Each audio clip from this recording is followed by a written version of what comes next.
Olá, estamos começando o nosso programa Espaço Cidadão. Muito obrigado pela sua audiência e a todos do estado que acompanham essa programação da TVA aqui, nosso muito obrigado. Hoje nós temos um tema que eu acredito que nós precisaríamos de uns 2 programas aqui para conversar sobre o que diz respeito às separações, os problemas de relacionamento das pessoas. Este é um tema que realmente requer um psicólogo. Por isso nós convidamos para a conversa de hoje o senhor Alejandro Alocchi, que é psicólogo. Tudo bem com o senhor? Tudo bem, muito obrigado pelo convite. Nós que agradecemos a sua boa vontade de vir aqui e nos esclarecer um pouco e nos ajudar um pouco nessa questão dos relacionamentos, que realmente nos dias de hoje acho que é uma das questões mais palpitantes, que mais interessam as pessoas. Nós vamos ver um pequeno vídeo ali, gostaria que o senhor acompanhasse conosco e depois nós continuamos a conversa para que o senhor possa nos esclarecer alguma coisa. Vamos lá.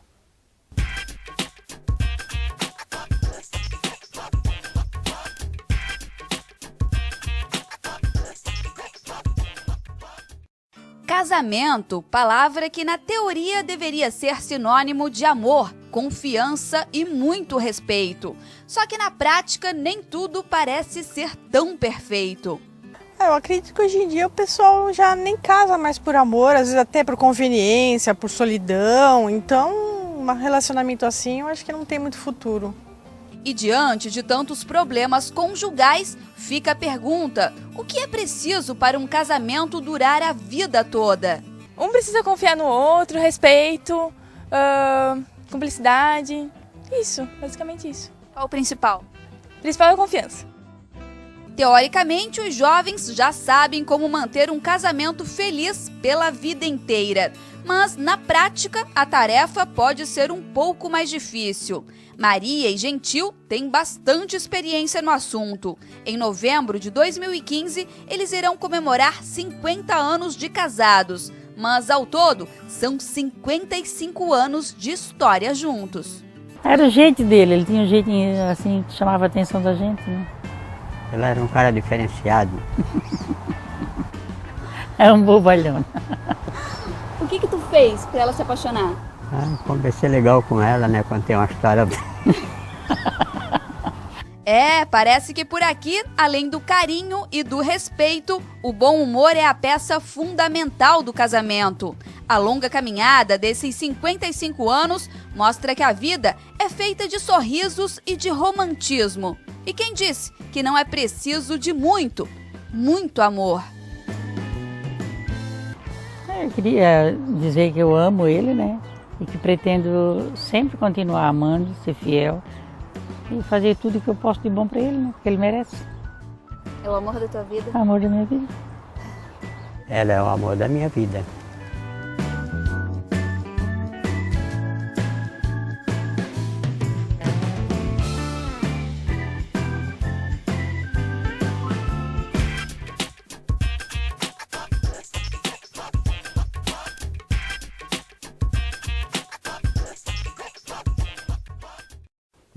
Muito bacana você ver isso e a gente fica vendo essas coisas, fico imaginando se daqui 30 anos nós vamos ter ainda casais comemorando tanto tempo de casamento, né? Porque esse casal, por exemplo, está comemorando 50 anos. Eles são do tempo lá de trás que havia uma cultura de respeito e a mulher separada, inclusive, era vista pela sociedade como uma pessoa, né? Quando já se via separada, ficava até, né? Hoje em dia as coisas mudaram bastante. Por que o senhor acha que os casamentos hoje não estão tendo aquela durabilidade que se tinha antes? Bom, a princípio, assim, falando do que como era antigamente e agora, a cada geração eles vão modificando, vão tentando aprimorar, né? Então, o que não funcionou antes, está tentando se arrumar na geração seguinte. Então, na geração seguinte, como na geração deles não havia possibilidade de separação, na geração seguinte começou a haver possibilidade de separação. Só que na terceira geração, depois dessa, já a separação se torna uma coisa um pouco banal, né? Onde qualquer motivo Só que isso traz consequências sociais, tá? Porque a sociedade se estrutura em cima da família, do núcleo familiar. Então, os filhos que crescem dessa situação de separação, ou de pais que nunca se casaram, eles não querem que os próprios filhos passem por isso. Então, é uma coisa que ao longo das gerações vai ir se arrumando. Essa desestruturação que a gente vê hoje da família como um todo, né? Porque o relacionamento, ele não se limita só ao casal, o relacionamento, vamos dizer, familiar. Sim. Essa desestruturação toda se deve exatamente aqui. O senhor entende que isso tem a ver com os tempos modernos de hoje, por conta das liberdades de hoje, ou alguma outra coisa? Olha, primeiro eu vou te explicar o casamento como funciona, e depois vou te explicar o que está acontecendo no momento atual. Então, o casamento ou relação conjugal, é uma relação onde a gente está exposto totalmente ao outro. É uma coisa muito íntima, onde tu tem que expor todas as tuas falhas e o outro tem que suportar as tuas falhas. E isso é o que mais dificulta os relacionamentos, né? Então, porque em tu expor tuas falhas, tu também está querendo te arrumar, está querendo te consertar, em função do interesse que tu tem pelo teu parceiro. Tá? Como eu falava na reportagem, tem que ter amor para poder suportar as falhas do outro por um tempo, por algum tempo, para que ele tente se arrumar. Será que por conta da liberdade que existe hoje, a separação é mais fácil de acontecer? E antes poderia acontecer, mas por conta da cultura e tudo mais, o casamento acabava virando um casamento de fachada. Muitas vezes a pessoa não suportava o parceiro, mas ficava com ele por conta da sociedade, por conta da cultura. Então você não via tantas separações. Sim. Hoje vê porque o mundo está mais moderno, não deu, sai fora, vou cuidar da minha vida. Será que é por conta disso também? Hoje em dia as pessoas são mais egoístas, pensam mais em si mesmo, no bem-estar próprio, e não tem essa tolerância de suportar as falhas do outro. Tá? No caso, como eu te digo, no casamento, onde a gente tem que suportar do outro e o outro tem que suportar as tuas, precisa muita honestidade, muita paciência, tá? E isso vai trazer um crescimento pessoal.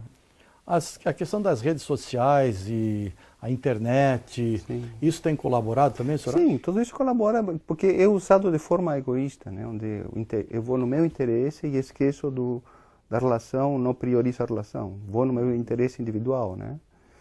Então, mas tudo isso eu acho que, como eu te digo, é um crescimento ao longo do tempo social, né? A mulher era muito reprimida naquela época antiga, hoje em dia há mais liberdade, só que essa liberdade está se passando um pouco, né? Então as pessoas abusam um pouco da liberdade. Tem aquela história do ficar hoje, né? O menino, eu vejo meu neto, tem 20 anos, ele não namora, ele fica, né? Ele é um ficante. Meu neto é um ficante. Né? Ele hoje está com uma menina, fica um tempo, ela também na mesma proporção.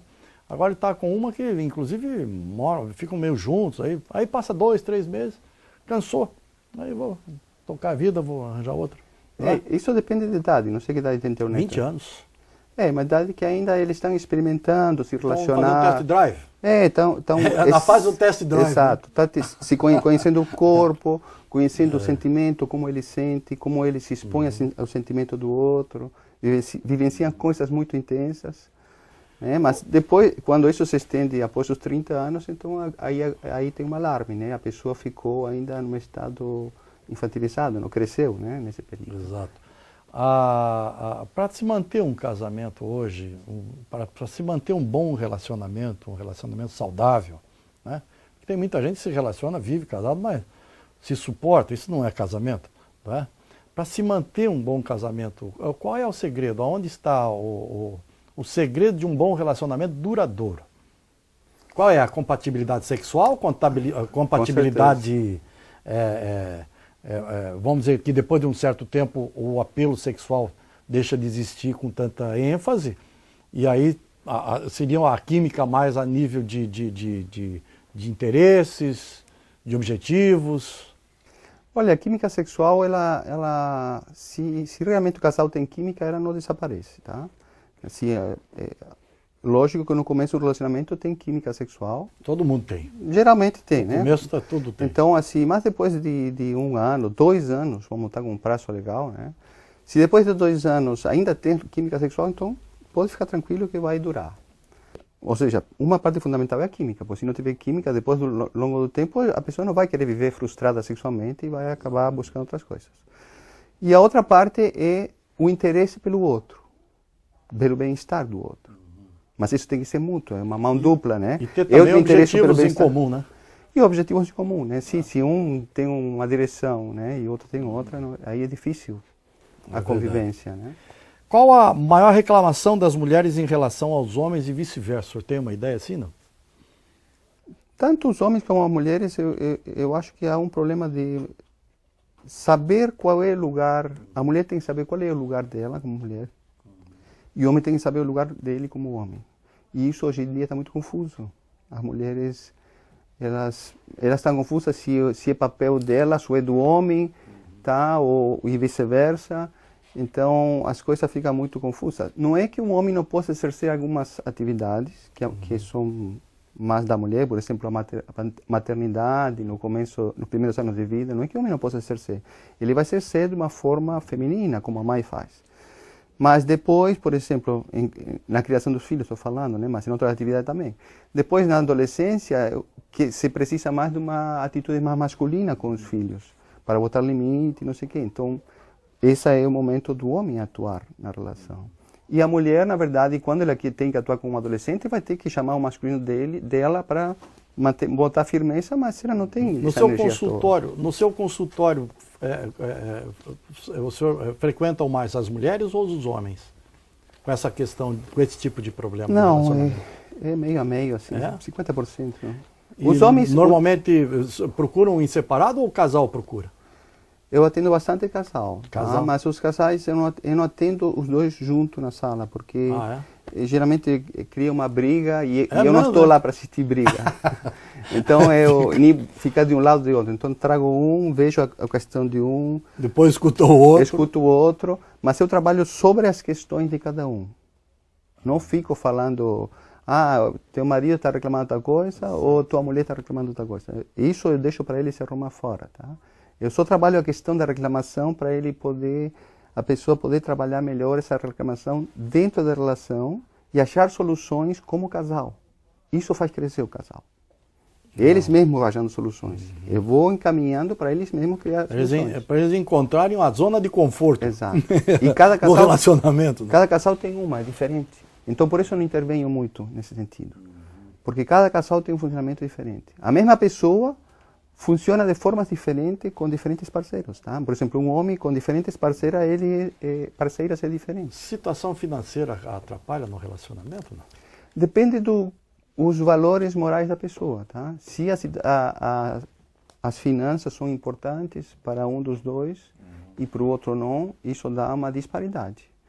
Tá? Isso dá brigas. Quando existe um desnível social muito grande de um para outro, isso também pode provocar uma... Os casais funcionam em equilíbrio. Tá? Os dois têm que ter um equilíbrio em tudo. Então, equilíbrio na educação, equilíbrio social, equilíbrio... religioso também, né? Religioso. Todos esses desequilíbrios geram tensões internas. Tá? Então... não adianta querer dizer, eu vou abrir mão de certos valores para mim, porque no fundo não vai abrir mão desses valores, porque esses valores são que vêm da família de origem, vêm de nossos pais. Então a gente não pode abrir mão desses valores. Então a gente teria que procurar a pessoa mais parecida conosco, porque aí eu vou me sentir confortável e não vou ter que fazer um esforço para me adaptar à pessoa. Esses esforços para se adaptar são complicados no relacionamento casal. Só para nós encerrarmos esse bloco, o senhor nos dá licença um pouquinho só, nós já voltamos.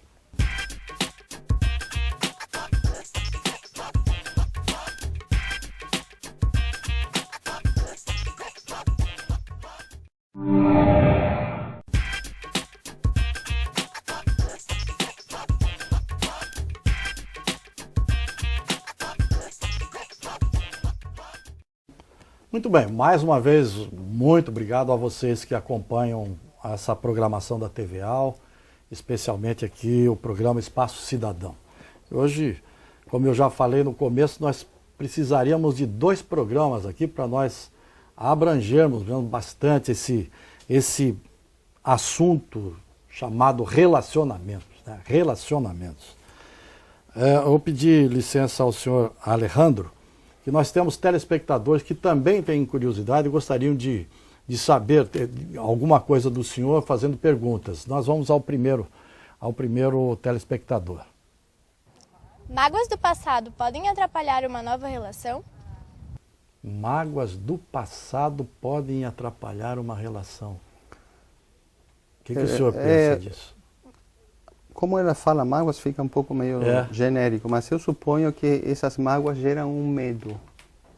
Tá? Um medo de repetir a situação dolorosa. A prevenção, né? Então a pessoa sim fica marcada e acaba ficando com o pé atrás, não se entregando na relação, não levando às vezes adiante, tá? Terminando a relação por um receio. Então acaba ela mesma produzindo uma situação complicada, né? E essa mágoa de um relacionamento anterior ou de um namoro mal terminado. Às vezes é um namoro assim de criança, um namoro platônico, aquele que a gente gostava da menina lá, mas não deu bola, aquilo ficou marcado. Eu conheço uma moça que é amiga da família, ela namorou durante 8 anos, estava na porta do casamento, e o namorado terminou com ela e se casou com uma outra pessoa.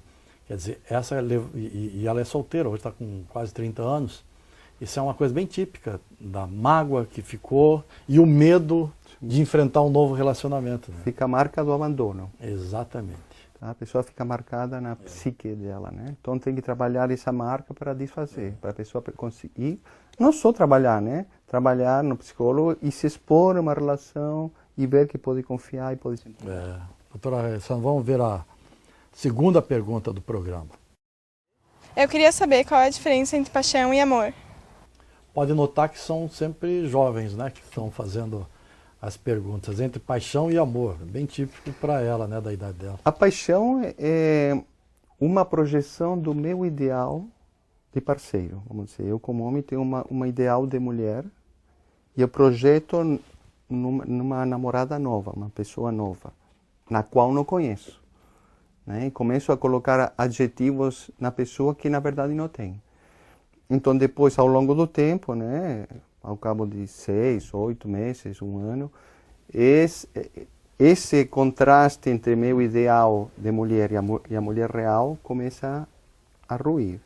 Então nesse momento pode surgir amor ou decepção, né? Mas a decepção é de que a pessoa não é o que eu idealizei, mas a responsabilidade é minha. A paixão tem uma duração limitada, não?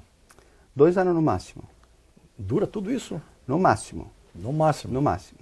De 6 meses a 2 anos. 2 anos, aí se passou 2 anos, é amor. Pode tocar em frente. Aí vai embora. Mas por que tem a crise dos 7 anos? Fala-se muito nessa crise dos 7 anos. Na verdade, a crise dos 7 anos é uma crise pessoal, né? Vamos dizer, a pessoa de 7 em 7 anos tem crises existenciais. Isso, que começa a se questionar, por exemplo, se questiona o trabalho, se questiona o casamento. O próprio relacionamento. O que estou fazendo aqui? Quem sou eu? Será que é isso que eu quero? Estou deixando de fazer isso, aquilo? Será que eu sou isso mesmo? Ou eu estou aqui, eu entrei nisso, nem me dei conta? Né? Então, e lá pelos entre 35 e 40 dá uma crise de relacionamento de casal. Dizem que depois, se passar dos 7, que vai embora daí, né? Mas não é bem isso. Não necessariamente, como eu te digo, entre os 35 e 40 é quando as pessoas começam a se questionar se esse é o casamento que elas querem ficar. Se é isso que eu quero para a minha vida. Exatamente. Nós temos mais uma pergunta ali, vamos ouvir. Eu gostaria de saber se casais com diferença muito grande de idade podem dar certo. Boa pergunta, hein? Boa pergunta. Como eu te falei. Eu vejo um monte de coroa aí já, né? Com as gatinhas segurando a mão. Será que isso funciona?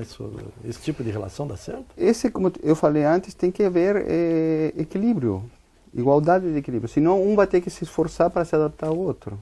Então a pessoa mais nova vai ter que se forçar a ser mais madura, não tendo a maturidade. A pessoa mais velha vai ter que se forçar a viver coisas de pessoa mais nova e às vezes não tem vontade, mas faz para agradar. Então gera um esforço que vai gerando um cansaço, um atrito ao longo do tempo. Claro que no começo tem choque de gerações também, né? Porque uma geração vivências pensa diferente, músicas diferentes, hábitos diferentes. Outra geração já tem outro, né? E aí junta os dois. Exatamente. E o esforço é nesse sentido. Eu vou ter que aprender sobre a geração do outro. É difícil dar certo. É bastante esforço. Pode dar, né? Mas tem que ter muito amor, como diz o senhor, né? Tem que ter muito amor. É muita adaptação. E o problema, principalmente da parte nova, né? O problema é que a diferença de maturidade. Tá? A diferença de maturidade. Quem é mais maduro já vive certas coisas e entende muitas coisas que o outro ainda não vivenciou. Tá? E vai cobrar daquele que não vivenciou certas coisas que a pessoa mais nova não tem como saber, porque ainda não passou por essas experiências. É verdade. O que é uma pessoa mais velha de uma mais nova? Depende também, né? Uma diferença de idade aí de 10 anos não é problema. Não, 10 anos, 10 anos é tranquilo. Isso é tranquilo, né? É tranquilo. O problema é uma pessoa com 50 com uma garota de 20. Quando já falamos de 20 anos de diferença, já é uma diferença 20 anos muito considerável. Já complica, né? Sim.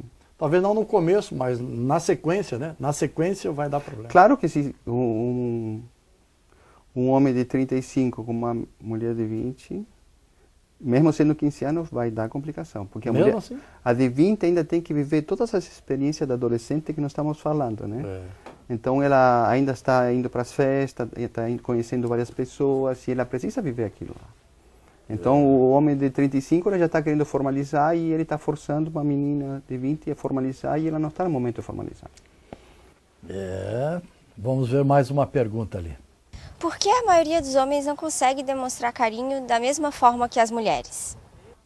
A maioria dos homens não conseguem demonstrar carinho como a maioria das mulheres. Sim, porque os homens são homens e as mulheres são mulheres. São diferentes. E são diferentes. Então a mulher demonstra de uma forma e o homem demonstra de outra. O homem é mais calado por si e ele é mais distante afetivamente de contato, tá?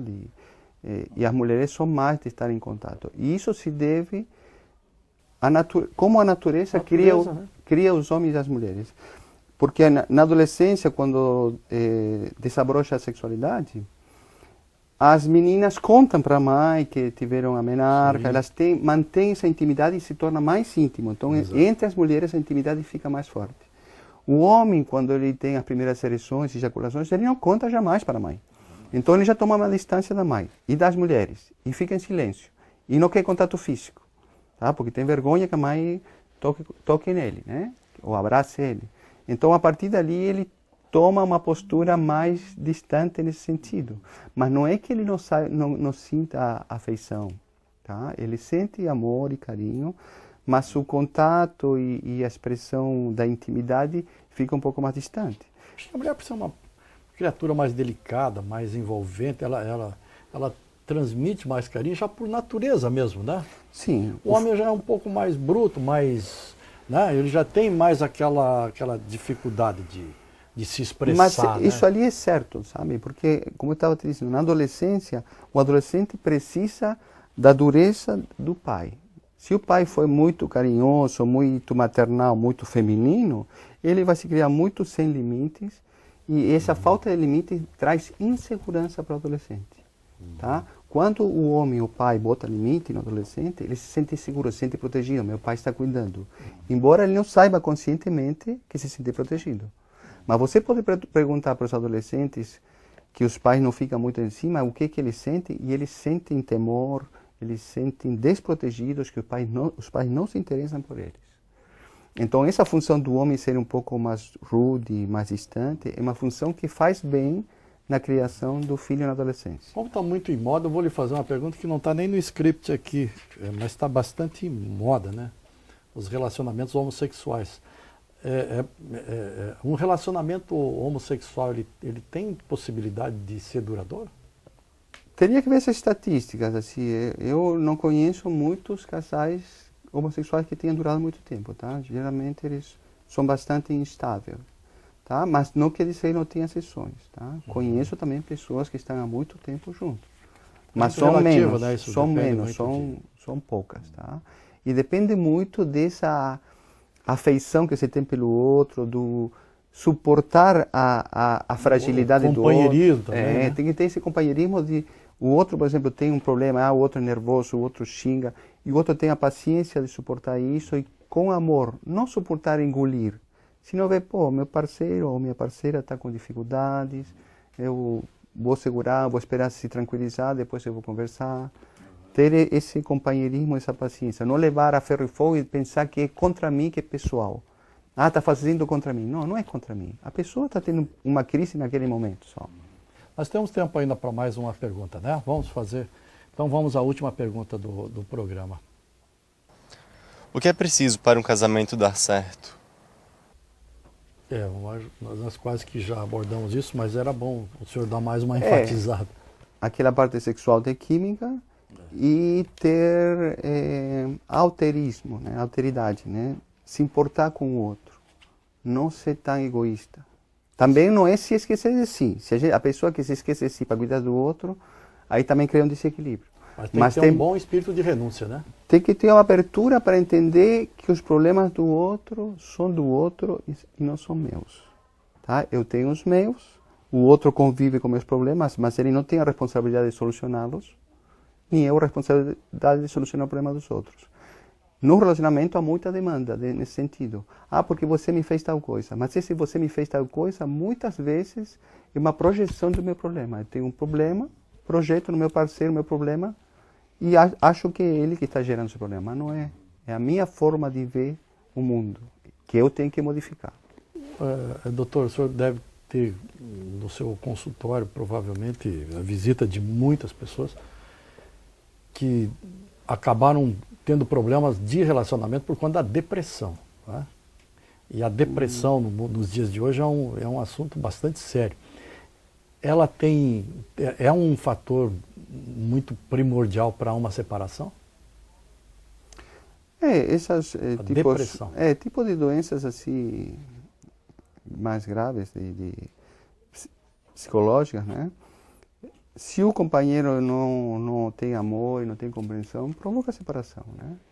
Na verdade, eu acho que ser abandonado num momento difícil complica mais ainda a pessoa que tem o problema, né? Seja depressão, seja problema cardíaco, seja qualquer problema de saúde. Qual é a hora que a pessoa descobre que está na hora de ir embora?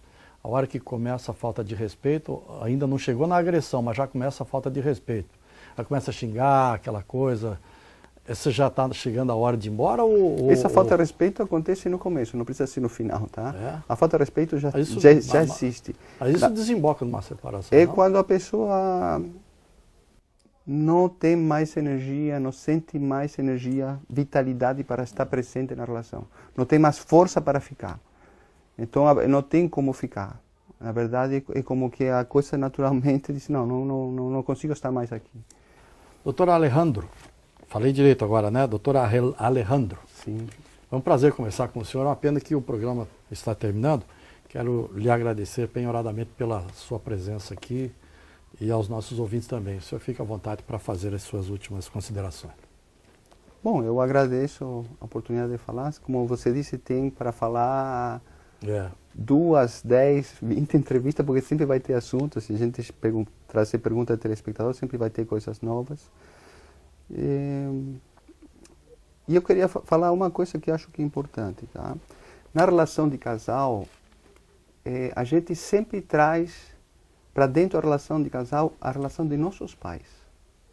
Então, os problemas que nossos pais tiveram como casais, a gente traz para dentro da a nossa relação de casal para tentar arrumá-los, tá? Porque todos os filhos querem ajudar os pais a entenderem. E esse é um erro. O problema dos pais é o problema dos pais. Então, a gente abandonar esses problemas é muito importante no relacionamento casal.